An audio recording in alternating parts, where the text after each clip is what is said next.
Up live.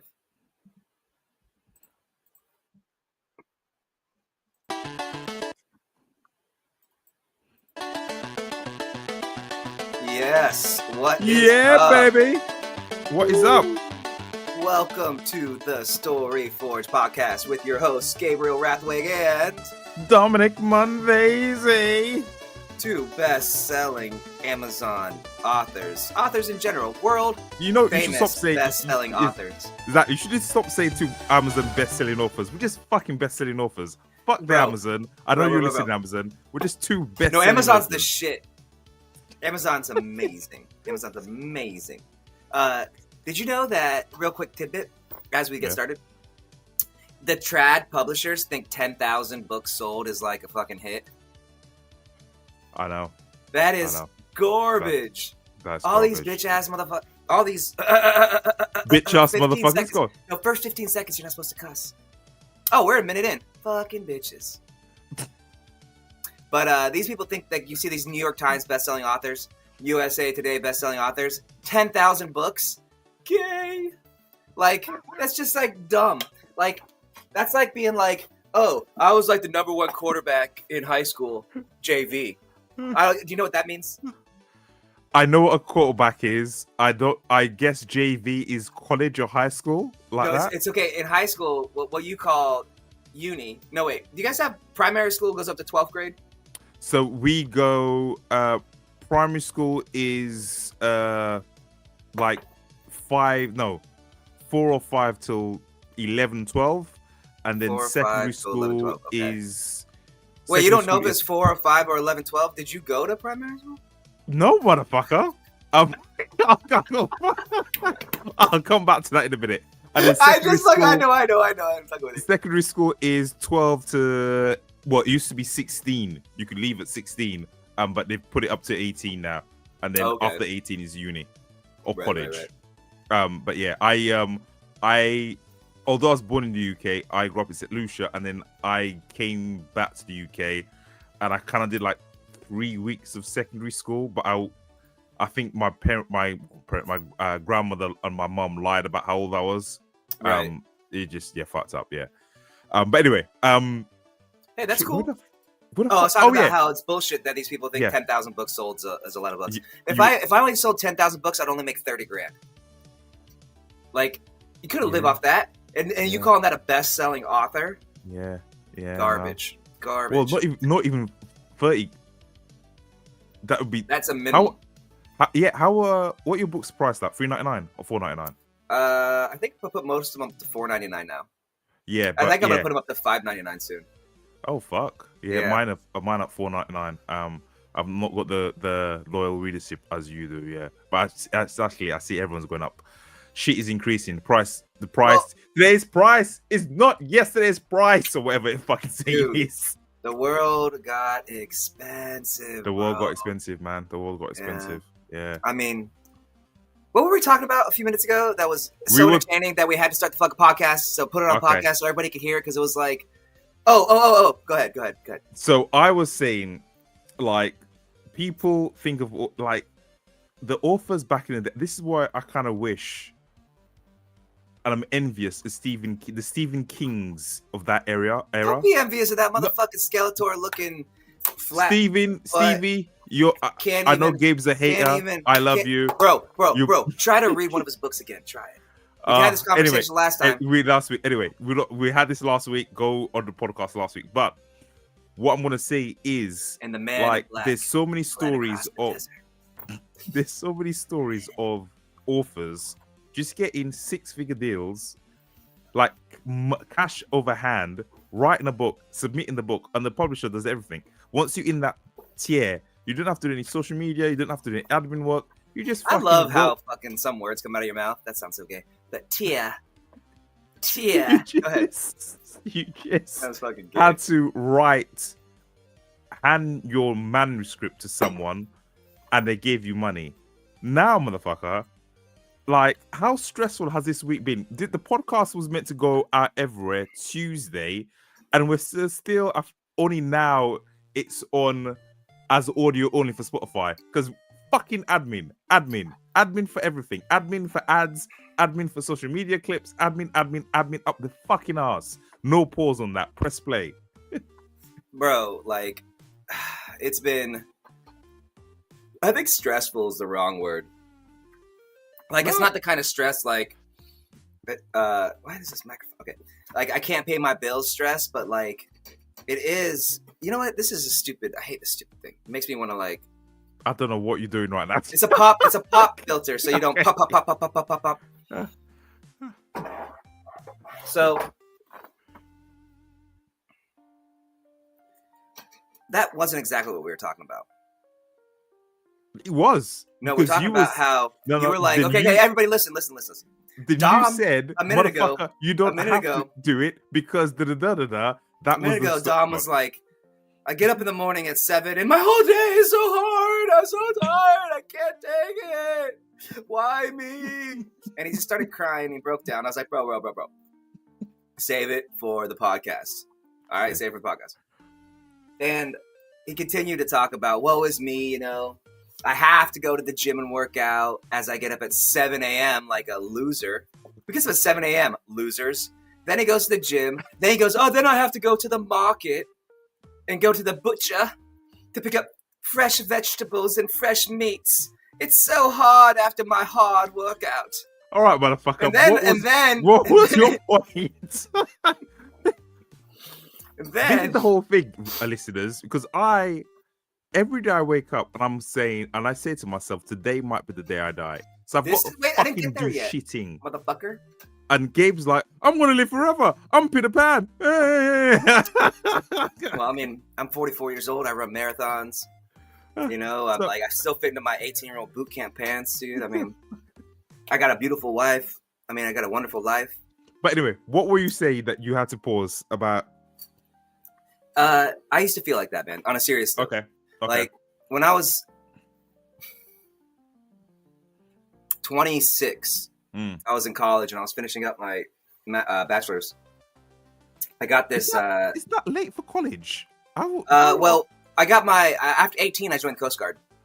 Oh, and you went back. Okay. I was going to say... And then I went away, and then I went to community college, and I went to community college for like 4 years. Okay. Should take 2. I went for like 4.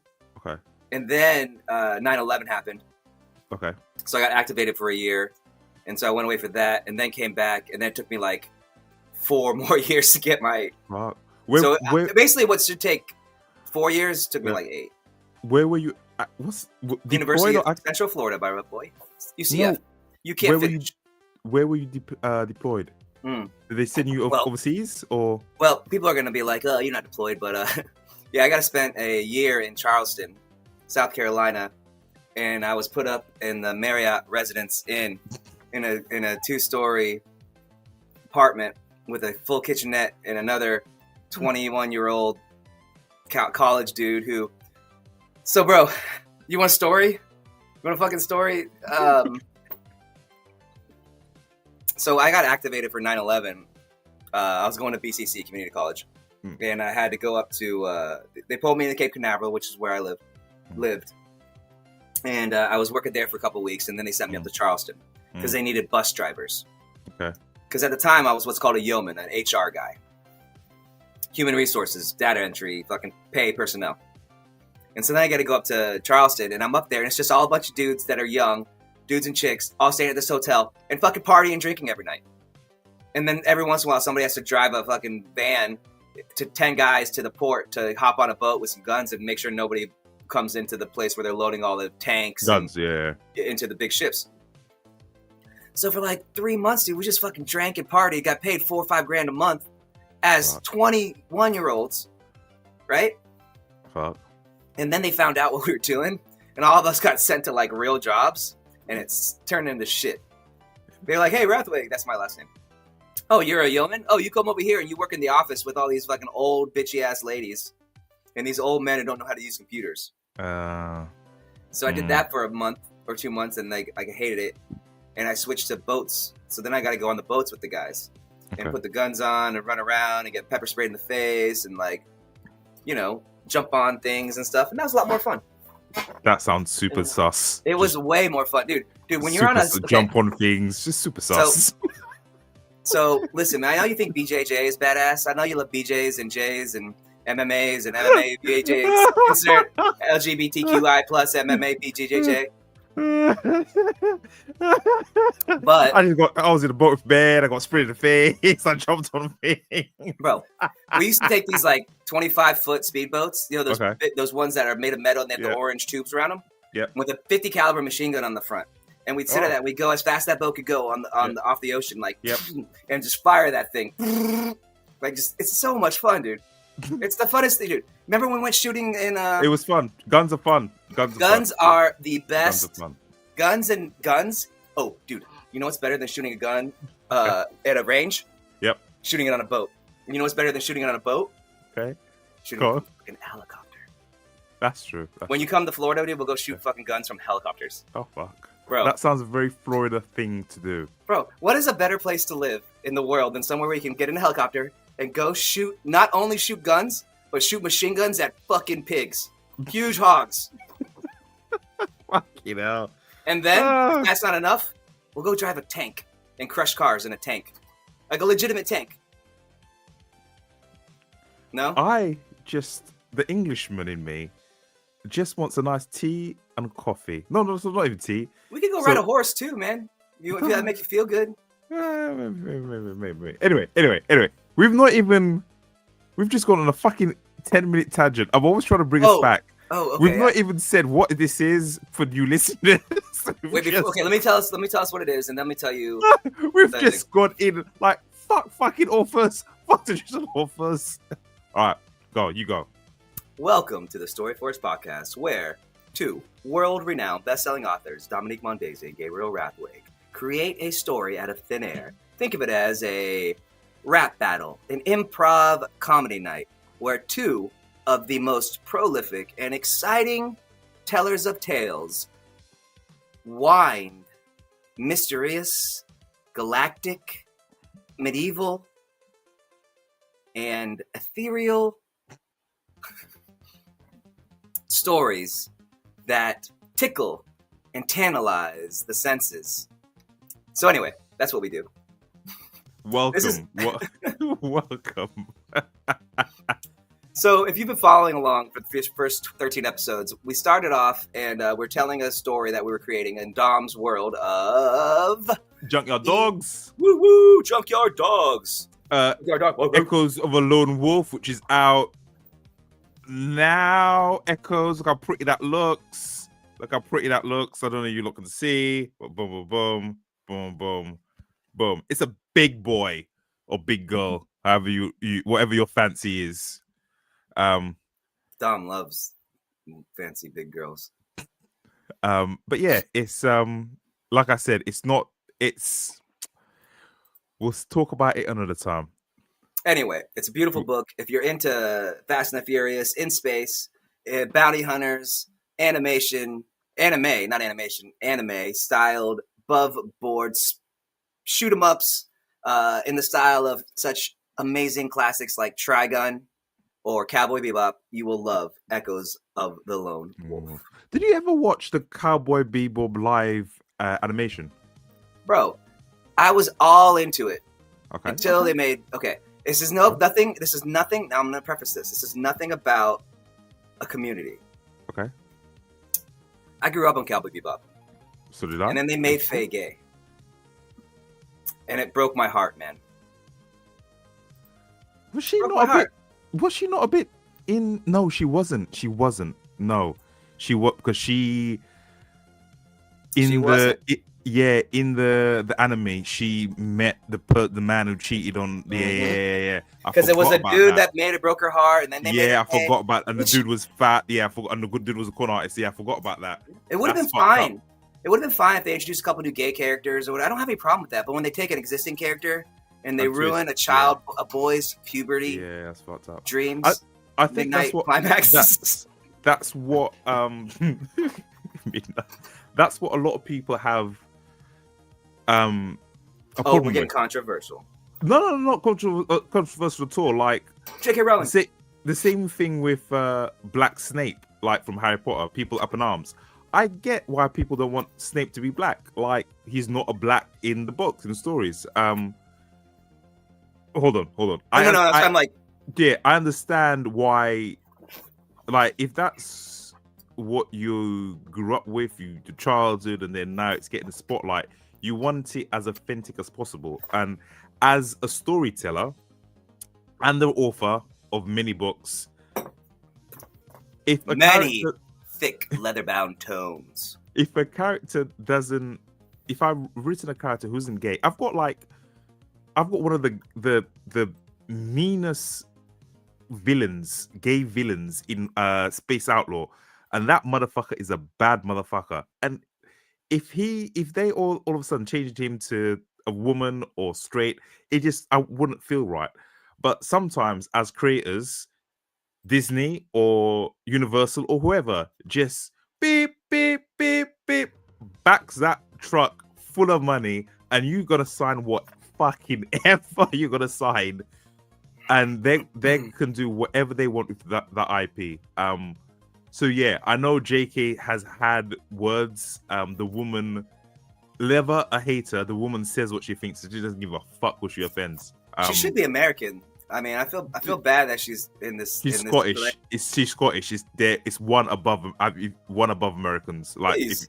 Please, mate. If you've never had a Scot call you, a dirty scrote, you can't. Scottish people are different. The English tried to conquer them and fucking failed. Scottish people are like white, like Russians. Like, to everyone, be fair, huh? You guys tried to conquer a bunch of people and it didn't really stick. That's true. But yeah, I mean, I guess you guys, is that nice to say? I don't know.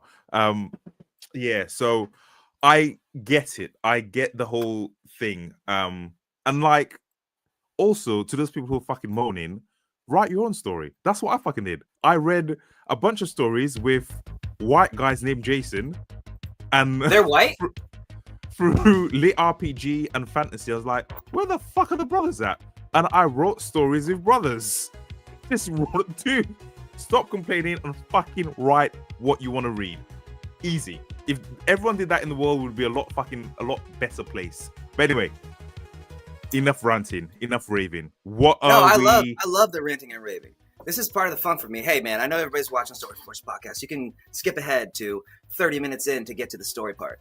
But this is where Dom and I get to be friends who live thousands and thousands of miles apart and talk about things that we both love and enjoy, like Ninja Gaiden, like the world in general, like cheeky fuckers who get 10,000 books sold and think they're some big deal. Let's fucking go. No, bro. Yeah, I know. But it's just lazy writing. That's all it is. When I was in restaurants, I did restaurants for about 20 years. And I wouldn't get mad if everything's bad. It's just people are lazy. And it's lazy writing. You're like, oh, I'm just going to turn this person black, or this person Asian, or this person gay, or this person purple, or this person yellow, or this person's going to have 2 legs instead of 1. Like, it's just lazy writing. Like, all they had to do was be like, hey, we introduced 2 new characters that are super great, and they are part of the story. And make people like them. It's when you try to interject shit that is... You know what? I watched a great video. So Emma Watson, who don't know, she played Hermione in the live action. Yeah. And her latest interview, she said that she wanted to make amends with JK. It was all taken out of context. And JK tweeted a scathing response. I saw that. It was just like, you dumb hoe. No, basically the gist of it was JK pulled herself out of poverty with 2 kids in her mid-30s, almost 40s. And Emma Watson has 2 parents who are, I think, either lawyers or doctors, went to a private school, and became a multi-millionaire at 14. So what the fuck does she know about hardship and struggle? And the guy that was talking about it was like a YouTube critic guy, and he fucking tore Emma to shreds. He was like, if you look at every timeline, she always jumps on the thing that's most popular. So it's either trans, or it's the Middle East, or it's women's, whatever's bubbling in the meta, she is always fucking trying to latch on. And yeah, it's very, very, very Hollywood.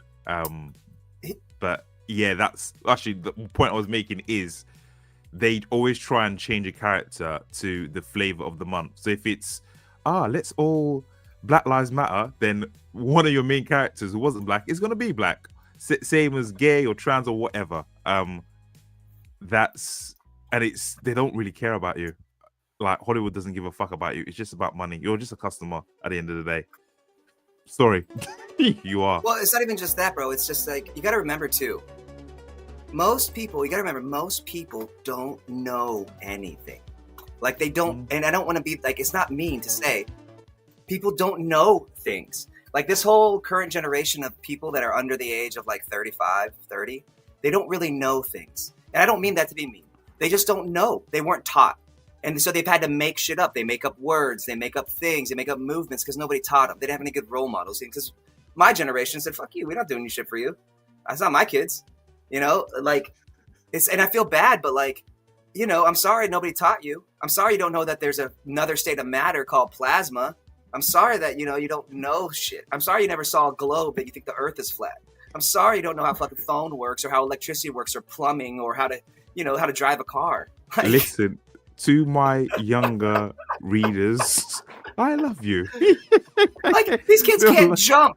They can't jump. They can't run. They can't like, bro, I feel so bad. I talked about this the other day, the Pareto principle, 80-20 rule. It's changed. It's probably a 90-10 rule. But 90% of people are just getting left behind, man. They can't do things physically. They just can't. They just can't. I went up to this place. Anyway. Oh, today. Let us Dom and I get into the story. Let us get into the story as we've lost half our audience. Let us get into the story. So, go ahead, Dom. I'm listening. We are today discussing Mr. Rathweg's book, From Chef to Conqueror. Is that not book 8 or 7? From Chef to Crafter to Conqueror, book 8 or 7? 6. Book 6. Fuck. Yes, okay. Yes, so book 6. we will be telling a story from Gabe's world. Gabe will color the world. I will interject, but Gabe will take lead on point on this. Yeah, I think I've read book 1 of yours, or book 2. Yep. So I know the basic outline. Obviously, there won't be any spoilers for people who have not read the series at all. It's just set in medieval Japan. Am I right? That's right. Island off Japan. Yep. So this is. Go ahead. Go. You go. All right. So the setting is going to take place in medieval Japan, right before the first Mongol invasions of Tsushima Island. So 1270, 1272, that's when they happened. They say 1272, 1274, but so 1272 Tsushima Island. And this is after, in the setting of my first, the series is the island's been built up with a kind of steampunk technology. So while the Mongols are, you know what? I'll just do it in the thing. So From Chef to Crafter to Conqueror, book 6 is coming out the 15th of this month. And this is going to be a quick short story in that universe that Dom and I are going to create off top of our heads. And we're going to have some fun doing it. It's going to be a little wacky, a little wild, and let's see how it goes. Perfect. And let's start this up. And Perfect. Music is back on. Back on. So we are now 24 minutes into this podcast. So 24 minutes in, welcome to the Story Forge. Episode 14. In the future, a lone Space Force chef will embark on an adventure across worlds, universes, and timelines. His adventures will take him across the breadth of space and time to one of the most exciting, thrilling, and dangerous periods in all of human history. Imagine yourself back 900 years in the past, standing in the center of a medieval Japanese castle. But this is no ordinary castle. Shit stinky as fuck. Shit stinks. Everything stinks. The sheep, the goats, the cows, the chickens. The goat fuckers. Sleep inside with the goat fuckers. This is 13th century Tsushima Island, on the outskirts of the Empire of Nippon, called the Kamakura Shogunate. It is a loose confederation of warlords known around the world as samurai, fierce warriors who take the heads of their enemies as trophies. But then one day, a light came down from the sky, so bright that every resident of Tsushima Island stood from what they were doing and gazed upward as the burning, blossoming fire in the sky grew bigger and brighter as it came towards them, seeming as if it was going to crash into the island and burn it down like the hand of Amaterasu. That's one of the gods of medieval Japan. Herself. But alas, they were wrong. The burning ball of fire streaked across the night sky, burning its blazing light into the eyes of every single resident of Tsushima Island, until finally it crashed with a resounding explosion into the ocean.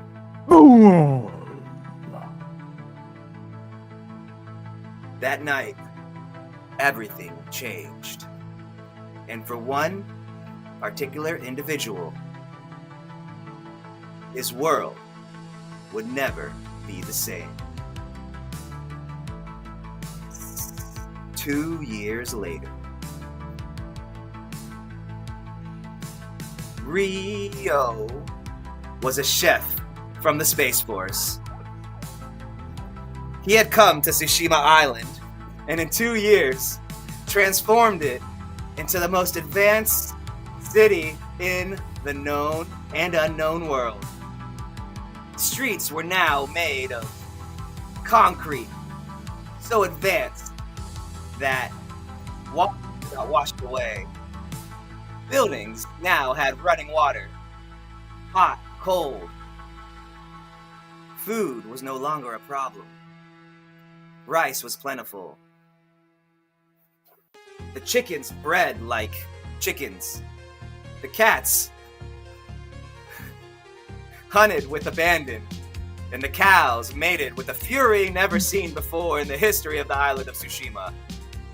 And it was here that Dom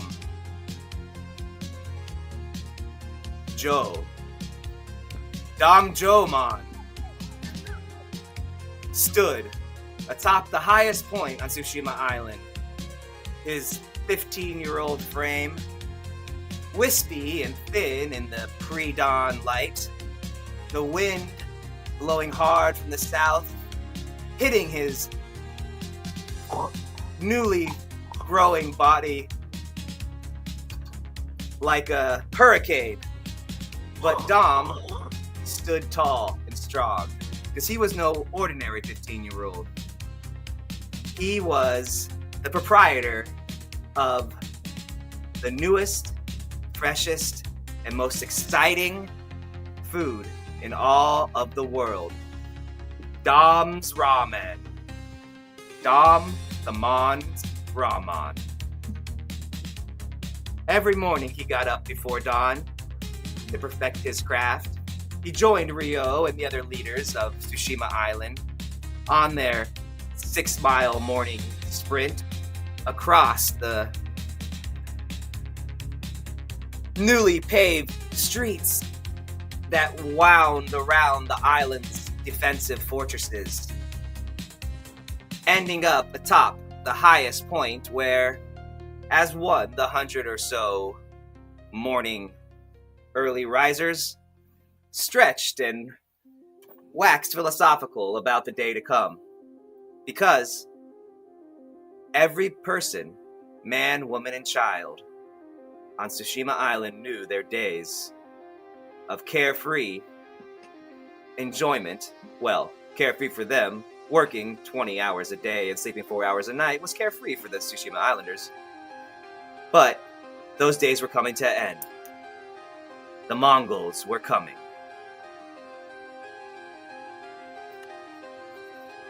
I stood on top of the tower overlooking the lovely shoreline. The explosion 2 years later had left a crater in the earth, like the hands of God itself. When it struck, I pissed my pants.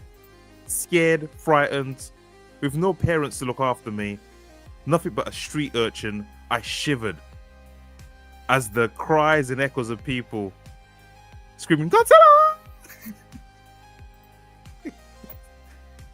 took over. Finally, we figured it was nothing but a tear from the gods, a tear from heaven falling down and striking the earth. Had we sinned? Had we dishonored our ancestors? I wasn't too sure, but in that moment of bone shattering, shaking, I knew one thing. Looking down at my filthy feet and my shit-stained body, I knew that I was dishonoring my ancestors, shaming them.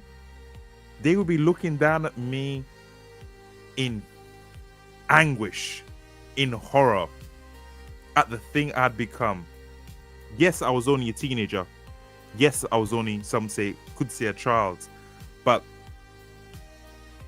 San Josen had conquered many lands by the time he was 16. Yet I was nothing but a petty fucking thief. Dom John Doson was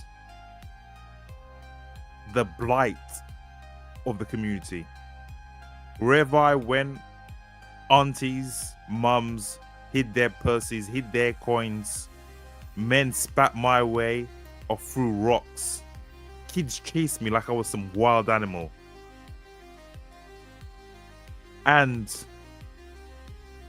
looking back at it then, looking back at it now, I was. But that was a long time. How 2 years could change someone. How 2 years could make someone evolve through hard work, discipline, and consistency. I grew a little shack and I turned it into the best ramen noodle store on the island. Queues formed down the street to taste my juicy noodles. I only got the freshest ingredients. I only served it when it was just right. The steam lifting up from the wooden bowl.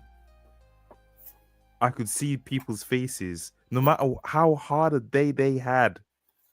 Their worries and fears evaporated from their face when that scent hit their nose and their body relaxed. I was told all manner of things in front of my stall. Men cheating on wives, wives cheating on husbands. People subtly or not so subtly hinting at murders. It was the place to be for gossip, and I knew without a shadow of a doubt that there was a new stranger to the lands. His name whispered through the village. It was almost like he knew things. questions answers. Where the sun came, where the moon went at night. This mysterious stranger, some called him the Messiah, some called him a genius, some called him a devil. That he conspired with demons and Oni. That he sold his soul for power. The only thing I knew was Dom John Joseon had the best ramen noodles and also delivered them for special guests on time. Delivered them in an hour or less or your money back. But that was then, and today was a new day. We were rolling out. I always like to say we. One day there would be more than just me doing everything. Getting the ingredients, hand rolling the noodles, stretching the noodles, pounding the noodles, cutting the noodles, cooking the noodles, drying the noodles. Some days, my whole life was just noodles. I woke up and I saw noodles everywhere. Noodles in my eyes, noodles in my ears, noodles in my mouth. But today was special. It didn't matter how hard everything was. I was going to change the world. No longer would deliveries take an hour. Today, deliveries would take 30 minutes or less. I stood there with my arms akimbo and laughed out loud, staring off into the ocean as the sun began to rise, cackling at the top of my lungs. It was then that I remembered I wasn't alone. Behind me, the rest of the runners had finished stretching, and a crowd had gathered, all of them staring at me. Normally, I wouldn't be embarrassed. I was used to it, being once been called many names: street urchin, street rat, filthy fucker, pig lover, goat trash, whatever you want to put here, you know. But now, I was different. I was Dom the Monsanto. Ramen extraordinaire chef. And not only was I the best, I learned from the best. The man they thought was a monster. But we, the citizens of Tsushima, we knew him as Momotaro. A mythical being who came to fight the demons and Onis, and somehow, this part of the legend wasn't known to most of the residents, but he was an amazing cook. And it was on one particularly cold and starless night that I had tried ramen for the first time. And it was glorious. Even now, with 100 sets of eyes staring at me and judging me, a small line of drool escaped from the side of my mouth as the memory of that first all-encompassing bite of savory pork tonkatsu broth hit my tongue. It was like the world exploded in my mouth. I'd heard people talk about that when I was younger. Most of them women of a certain persuasion, and I'd never understood what they'd meant. But now, in my 15th year of life, having tasted that ramen, I understood completely. When you had something that delicious inside of your pie hole, you couldn't help but be excited. And today, that gift was going to be given around the entire island in 30 minutes or less. I waved embarrassedly and then turned and began running back down the mountain, eager to get to my ramen stall. It took me about 15 minutes as the stall was all the way down in the harbor, the only place I could get space to form a stall since I was only 15, and all the bigger people, which was basically everybody, pushed me out of the way. On my way down the mountain, I marveled again at the changes that had happened over the 2 years. Giant, spinning circles the size of houses. turned slowly in the man-made river that wound around the island, powering the wheels. These wheels, as it was explained to me, generated some type of energy that moved saws without any person's help. This allowed us to, apparently, cut stuff good. Well, I didn't know the details, but life was pretty good on Tsushima these days.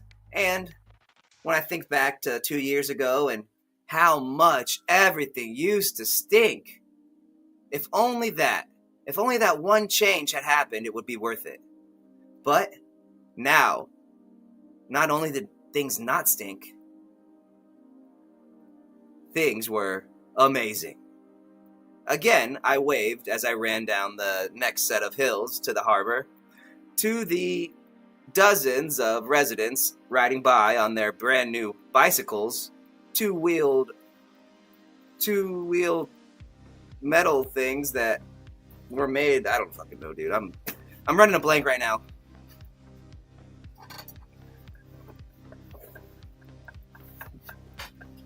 You're muted, I think.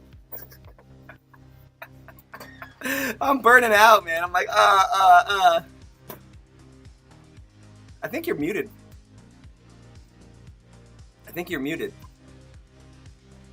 I ran down the hill. I ran down the hill, feet clapping, to my stall.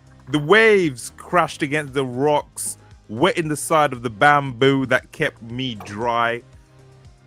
And I handcrafted a couple of meals and put them in storage compartments that my friend, my mentor, Momodamo, instructed me how to do. These packages would have to be hand delivered to 3 customers in 30 minutes or less. I knew the first 2 were close to nearby. I could run them in no time. But the last one, the main one, the one that was for my most prestigious customer, a lord who took a chance on me because my mentor said that my gifts, my culinary gifts, were second to none. He believed in me and I could not let him down. Looking up back the way I came and further still up into the mountains, I saw the Lord's elegant dwelling perched ever so precariously just on top of a hill. Nothing but sea views could be seen around there, and very few frequented it. He was a man of mystery, an engineer, someone that my mentor had guided to build everything we saw around us. The bikes, the wheels, the sanitation. And everything resided on that last meal. Throwing my meals into a sack, I slung it over my shoulder and took off running. The first one was a piece of piss. Knocking on the door, an old elderly woman answered, hairy moles looking at me like they had faces themselves. Hello, yeah, she said, saggy tits hanging for all to see. Would you like to come in for a back rub, dear? You become such a strapping young man. I took a step back hesitantly and shoved the parcel in front of her, using it like a barrier from her gnarled fingers. She clasped the package, brushing her fingers against mine while she looked deep into my soul. She licked her lips that looked like a cat's arsehole. Are you sure, dear? I can do wonderful things. Miss Wonton, Oh, I can slurp it all up just like the noodles. I mean, like the noodles. I'm gonna go. Standing on my heel, I ran up the hill. It was a straight trajectory. Miss Wonton was the bottom. My second customer was halfway up, and the final, most important customer was on top. Like the crown jewel at the end of the race. Running, breath coming nice and steady, legs pumping. I heard a commotion behind me. What the? A pack of dogs. We had chased them all out of the island, but ruff. It must have been the smell of the ramen. Shit, I didn't. I dodged the first mongrel. It flew over my right shoulder, its teeth snapping just inches away from my savory, liquidy burden. The second filthy beast launched straight to my gonads, his mouth coming within centimeters, but I jumped up into the air, my feet doing a split, and it went right through. I landed, almost dropping my sack of tasty, hot goodness, but held it just in time and didn't stop to admire my good fortune and began running as fast as I could, hearing the dogs turning around and already giving chase. The next few minutes were crucial. Already 15 minutes had gone by as that nasty old hag had tried to slurp my noodle. Every time I went to Miss Wonton, she licked her gumless lips and tried to lick my lollipop. Not this day. Not Dom the man, Sam Don's ramen man. No siree. I pushed those thoughts in a circle through my mind on repeat as I pumped my legs as fast as they could up the 45-degree incline to my last delivery for the day. 30 minutes or less, I said to myself. My second delivery of the day. My second delivery of the day. God, these dogs were making me forget things. But with only 2 bowls of ramen to go, I couldn't quit. That's all I said to myself. Don't quit. Boy, what have you got there? Oh, shit. Looking to my left, I saw Joe-san and his crew. The JoJos. Shit, it's Joe-san. And the JoJos. These fuckers always stole. They always stole and they blamed someone else. These wanted bastards. They wanted my parcel. Hi, Dom-san! I'm speaking to you! Said the biggest, ugliest, and meanest. He waved the stick in the air. Come back here! Taking off, I double-timed. As not only now I had the dogs on my case, but fucking Joe-san. Joe-san, the nutless fucker. Joe-san and the JoJos. 2 mongrels. And me. 2 bowls of ramen. Who was gonna win? Sam, the man, Don, San, Raman. I said my mantra over and over again, feeling the beasts closing in and the nutless wonders behind me. Not everybody got on board when Ryo-sama came to Tsushima Island, and those 5 jerks, some of the worst urchins in all of Tsushima, were just the ones who did it. And here they were, coming to steal my ramen. Well, not today, sir. Not today. Ahead of me, I could see the second person who I was supposed to deliver the ramen to's brand new villa come into view. All of the lords in Lord So's court all got new homes. These were huge buildings with inner courtyards and giant walls around them. Normally, I have to go to the front entrance and report to one of the samurai guardsmen. But with these dogs and nutless boys behind me, there was no time for that.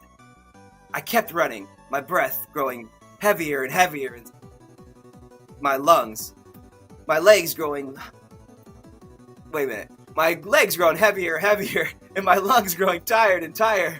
Heaving, I breathed out. Are you there, boy? Looking up, I saw one of the guards in front of the villa of the second delivery.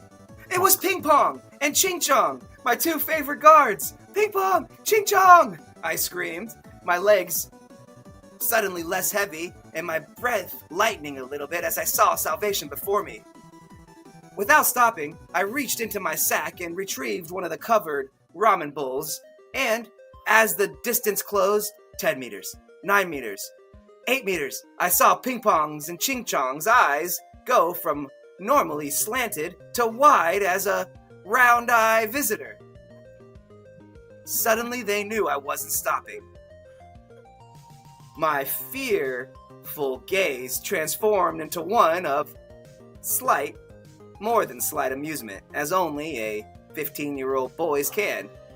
I may die from these nutless puberty fucks behind me, or these two mongrel dogs, but at least I would toss a bowl of ramen at a couple samurai guards and live to tell the tale. Well, maybe not. That thought hit my mind just as I reached a foot away from Ping Pong and Ching Chong. Without stopping, I tossed the bowl of ramen forward into Ping Pong's confused face. 30 minutes or less! Boy, what have you done? 30 minutes or less, Ping Pong! I screamed as I kept running.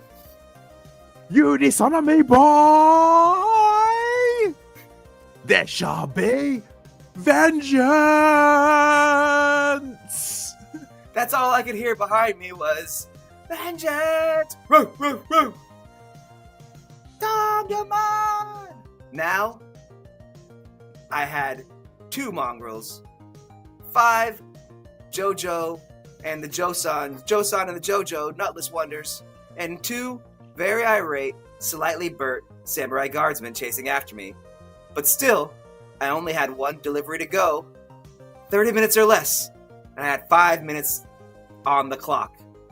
With my legs pumping furiously, exhaustion threatening to overtake me, I didn't stop. I kept going. I would die trying if I had to. The incline changed from 45 degrees to 75 degrees. That stupid son of a bitch lived all the way up at the top of the Lord's Row, and he wanted his ramen in 30 minutes or less. At that moment, my joy and happiness at being the best ramen purveyor on Tsushima Island changed to fury. Pure, cold fury at this jerk-off noble who wanted me to deliver ramen up to the top of his stupid house. And behind me was death. Death and worse. I shivered as I ran, remembering one of my friends, Mondong.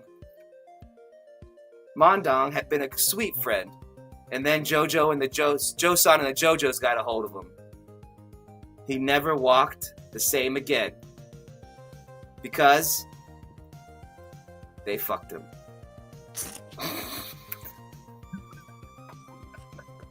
What the fuck? What the fuck? Over and over and over again. Fuck. Mondong told me with tears in his eyes for weeks on end. He told the story over and over again. Josan and the Jojos, they were dongbongers.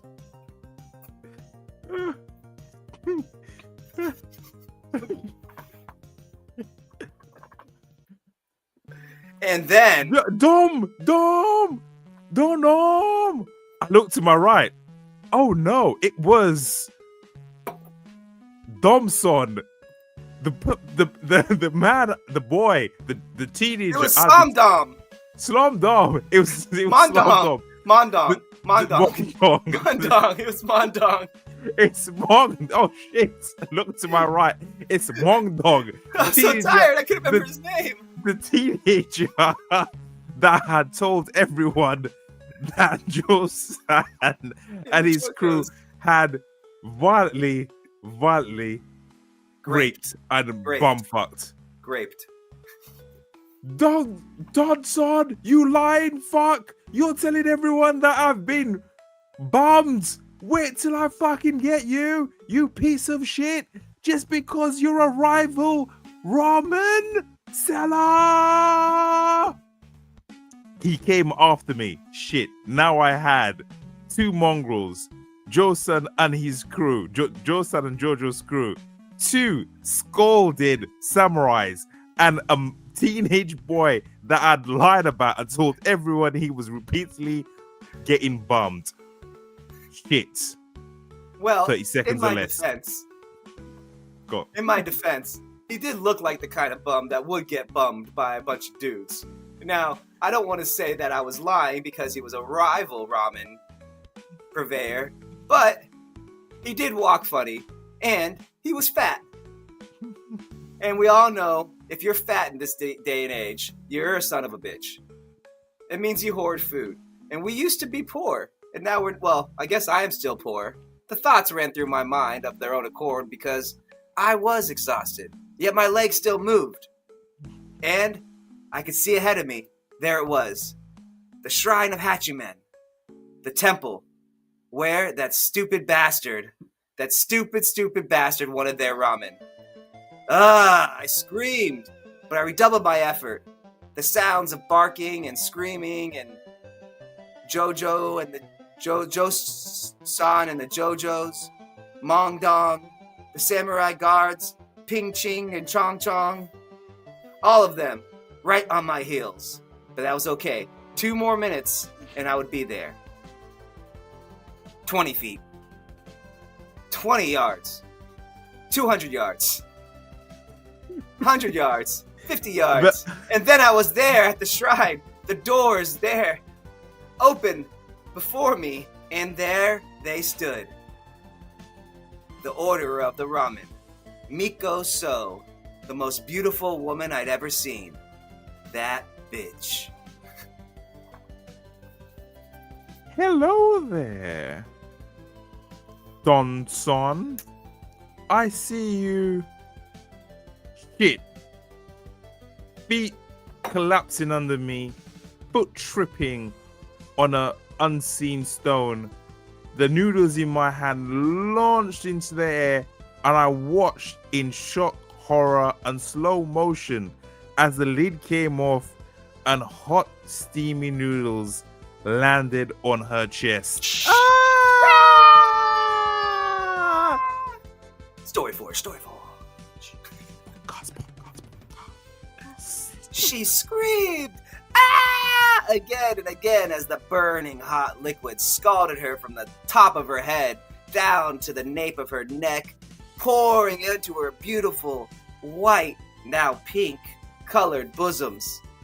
My mouth dropped open in shock. It was all I could do to stare. I couldn't take in air. I couldn't move a muscle. And behind me, silence. No dogs barking. No Joe-san and the Jojos screaming. Not even Mong Dong was making a noise. And that mouth breather couldn't be silent if he tried. No. I chanced a glance behind me and saw all of us were mesmerized by the beautiful woman who was covered in scalding hot ramen. Her Miko's robe practically painted to her hourglass figure, leaving almost nothing to the imagination. I swallowed. My mouth so dry it felt like I was chewing ashes. And still, I hadn't blinked. This memory would be carved into my mind for the rest of my short life. And then, as if a spell was broken, she moved. Her mouth twitched, as did her eyebrow. But not in a way that I had imagined it would in my many dreams over the past few years. No, the curve of her ruby red lips turned downward. So far down that I thought her face might break and her jaw might fall off. Her arched eyebrow was so pointed that I could feel the energy cascading off of her, pointed directly at me. And that energy said anger. I remember one time when I was working my stall late at night, Ryo-sama and Lord So had been eating and talking. Lord So had been talking about his fiancée and how much of a bitch she was. I hadn't understood at the time, but he had said something, and the phrase stuck with me. Hell hath no fury like a woman scorned. I never knew what scorned meant, but now I assumed it had something to do with burning hot ramen, because this beautiful bitch was angry. She slowly pulled the ramen off of her head, her eyes two burning coals of hate. Her frown turned to a flat line as she opened her mouth, and I visibly flinched as she spoke. You're a minute late. Come inside. We'll have a talk. Before I could move a muscle, her hands struck out like lightning, grabbing me by both ears and yanking me forward, dragging me across the 20 feet into the 2 feet threshold of the Temple of Hachiman into the darkness of the temple. Behind me, I could see the 2 dogs staring, filthy mongrel mouths and tongues lolled open as they watched, panting silently. Josan and the JoJos, all as white as ghosts, waved slowly goodbye to me. The 2 samurai guards, still beat red in fury, were silent and grim, as if seeing off someone going to their doom. Even Mongdong was quiet still, his eyes shedding a few solitary tears as the 2 doors slammed shut behind me. Boom. Storyforge podcast. Ramen delivery boy. Yeah. I don't know if that was the best way to go with that story. Why? I enjoyed it. Go on. I mean, I'm so tired today, man. I'm like, I know you are. I can tell. I would tell. But it shows what great storytellers we are, because even though tired, we pulled it out of the fucking bag, my friend. I mean, it was kind of fun, and we threw some cuss words in there, but it was silly. It was silly. It was very silly, yeah. But if we're gonna do pizza delivery boy, we have to get a better, we have to be able to, do that. So that's why I was like, let's try this out, But you forget, like you said last time, when it's a new story, it's 10 times harder. Yeah, see, like yeah. Like Ryan and Sam the Man, it's like it just fucking flows because we're in the world, we know the world, Yeah. So shit. Should we do then when's your book coming out? Gabe has a book coming out. When is your book coming out, Gabe? It is coming out the 15th of October. I don't have a date up for it yet, but I will. Okay. Let me do this. Let me add a screen. Share. If you've not read it, there is 5 before it. Go and get them. They're on Audible as well as paperback and ebook. Get that shit. From Chef to Crafter to Conqueror, books 1 through 5 are out on Amazon and on Audible. And book 6 will be out in 11 days. But that's what this world was in, and that was what was tough about it. Was I was like, thinking of the world and trying to stay in it. That's hard, man. It's hard to do that. It's hard mate. It was hard when I was doing it for fucking Junkyard Dogs, because one of us knows the world, the other one doesn't. We're trying to ping pong, but if it's Sam the Man, we know everything about that world because we've created it together. So let's do a quick pimp. Let's pimp our shit out for quick, and then we'll put a little music on, talk for a minute, and then say goodbye. No worries. So here's my books. Boom, boom, boom. Links in the chat. I Am Gamer, From Chef to Crafter to Conqueror, and then check out Dom's books. Dominique, Mondesir. Echoes of a Lone Wolf. That's a standalone, but there's Echoes of a Lone. Junkyard Dogs, Space Outlaw, Da da da da da da da. All the Get above, them man. all the above, my brothers, all The brothers and podcast, sisters. the podcast is wide on everything. It's having some trouble getting up everywhere, but it's at least it's on Spotify now. Audio. It's on We will. audio. It's on YouTube and stuff. Social media is killing it. I mean, I don't know, man. Things are pretty good. It's just so much work, bro. It is so much work, my brother. It is so much work. But that so is much work. That is what the successful do. They work. Yes, follow us on TikTok, Storyforge, TikTok, Dominique Mondesir, TikTok, Instagram, everything. We got all the links at the thing, man. But let's chat for a minute, man. We got follow us everywhere. Follow us everywhere. I'm trying to think of anything else. Oh yeah, like and some motherfucking subscribe. If you're listening to this via the podcast, via Spotify or Apple or something, like, subscribe, follow, hit that follow button. We need to do that more. We need to be proper. I was gonna say proper podcasters. We're not. We're authors, but we need to. Yeah, like, subscribe, drop a comment or whatever. Actually, I'd rather you buy our books. Buy one of our fucking books. Leave a review. Send an email. I'm 44. Send me an email. Connect with me on Facebook. You know, where does old people hang out? That's what I do. I'm an old motherfucker. You know, like, read my books on Amazon. If you can't afford it, shoot me an email. I'll send you one.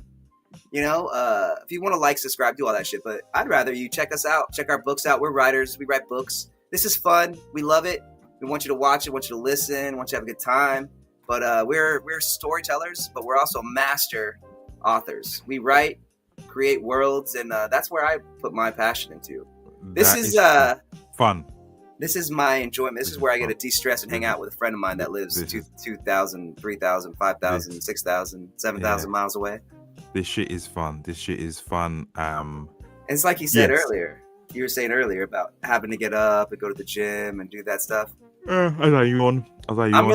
I'm really glad I get to do this with you, and people get to listen to it, and cool. we're able to do this for a living. I know you're still doing another job for a living. Yes, but it's cool as fuck. I enjoy this greatly. Over the next 9 months, man, I think you will not be doing your main job anymore. I don't do another job. This is my only job. That is the plan. I have some wonderful news for anybody who's watching. I just finished a deal with a audiobook company. Boy! They're going to pay me a decent amount of money. Should I say how much? Should I say how much? No. $30,000. Fuck. Why? Why the fuck not? Why? Why not? Listen, I'm not telling you. I'm very. I'll tell Gabe, but I'm not telling you motherfuckers anything. What you, like the saying goes, when I'm making that bank, there'll be signs. That's not bank. That's just living. So I haven't put a book out in a year, since last November, and I was able to work out a deal for a book series I haven't written yet, one I've already written, you know, and get an audiobook advance. That's pretty cool. So that is pretty cool. The point I'm trying to make is not to toot my own horn, is to tell people who are watching that this is a completely viable job. You just have to work really hard. And then if you're watching this now or listening to it, you've probably seen the hundreds and hundreds of shorts that we're putting out every single week. I'm putting out 90 a day. Across platforms. Yes, TikTok, Instagram, YouTube, Facebook, X. Like, that's a lot. It's hard work. It's hard work, man. It's a lot. It's uploading podcasts. Yeah. Then you just an hour before, not even an hour, 20 minutes before we started podcasting, Dom was writing, working on his next book. Yeah. And after this is over, after this is fucking over, I've got to clean the house, eat, and then I'm gonna sit on the sofa and schedule some shorts, which is probably gonna take an hour or two. It's never ending, and it's 7:10 at night here, so yeah, it's constant. But the minute we get done here, I'm gonna start editing and rewriting on my From Chef book, because I have to release that in 11 days. 11 days. People think right. You know what? This is what I hate. I'm gonna end on this. People, writing has become like the new scamming thing, and I don't mean if you write you're a scammer. I mean people who sell the writing lifestyle to people. Like if you look at any of these people, like Ty Lopez, who's now been sued for like 200 million or 100 million. I don't know what that's about. But yeah, writing has become this thing where if you look at the base of everything, anyone online that's trying to sell you something, they're trying to sell you a lifestyle. Either that's the hustle mentality lifestyle, or the work 4 hours a week lifestyle, or become an author and it's all easy and you just write and chill by the beach. None of that shit is true. You fucking hustle. Watch when Gabe writes online. He's putting fucking hours in every single day. No matter what, no matter illness, no matter family bullshit, he is there. Like, it's not as easy as it is. So if you do want to write, just know it'll probably take 10 years and double-digit books, and then maybe. And even now, I was having, when I was at my, I did a book signing in Royston, and I was there, and a lot of people were looking, because I was the only one selling books. So I came like a fucking professional. I had a banner, I had an about me, I had a book pricing list, I had like my stall set up because I'm a professional. Other dickheads, I don't know if I've said this on podcast before. Real quick. Other dickheads like me. Like, there was this one dude, actually two dudes, sharing a fucking, like a picnic table desk with nothing. Not about you, no pricing list, just a bunch of books in front of them and a pen. Like, how the fuck? Nothing about what it is, sci-fi. About behind me is sci-fi and fantasy best-selling author. If you don't read that genre, then you just fucking move on. But just get a little thumbs up. Yeah, these motherfuckers, they were just, and then because people, fuck you, because people were buying my books, I was getting so many evils. And then when it was quiet, these authors would come up and ask, so what are you doing differently? How do you write so many books? I write every day. What, every day? Yes, I write every day. Every single day. How do you no, but no. Is it some marketing? Is it? I write every day, motherfucker. Nobody wants to do the hard work, man. And that's what everybody said. If you look anybody successful, they come up with some bullshit story about how they had like $1 in their pocket and they got a phone call and they were taking a shower somewhere. That's all bullshit. The truth of the matter is you work every fucking day at it. Yes. And it sucks, but that's what you do. You work every day, you grind it out, and some people, a very select few people, make a book, write a song, and they get a hit right away. It's a very select few people. But you got to remember too, the majority of those people don't write a second book, and then they turn into what I call fuck faces. And what they do is they can't write another book because they wrote a book, and every other book after that sucks. They weren't ever to catch that lightning in a bottle again, so they don't fucking write anymore. They have writer's block, they give up, whatever. And they pivot to, I'm going to try to sell you on how to write a book. When the only thing you can do is just write every day. It's a muscle.